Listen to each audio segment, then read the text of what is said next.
AI নির্ভর চিপের চাহিদা যেন খুলে দিয়েছে দক্ষিণ কোরিয়ার প্রযুক্তি জায়ান্ট স্যামসাংয়ের মুনাফার পথ। মঙ্গলবার প্রকাশিত প্রতিষ্ঠানটির প্রাথমিক হিসাব বলছে, এপ্রিল থেকে জুন প্রান্তিকে পরিচালন মুনাফা দাঁড়াতে পারে $5,844 কোটি।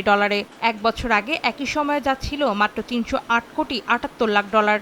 একই সময়ে কোম্পানিটির মোট আয় 129% বেড়ে $11,234 কোটি পৌঁছাতে পারে বলেও জানিয়েছে স্যামসাং।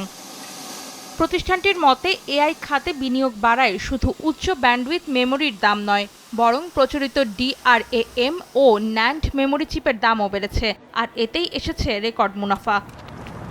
এদিকে কৃত্রিম বুদ্ধিমত্তার ব্যবহার বাড়ায় এটি হুমকির মুখে ফেলেছে কর্মসংস্থানকে।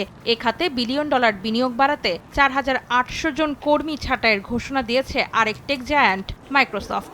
ফোটানোর ঝামেলা ছাড়াই নিরাপদ পানির জন্য ঘরে আনুন পিওরিট। কল করুন 16627।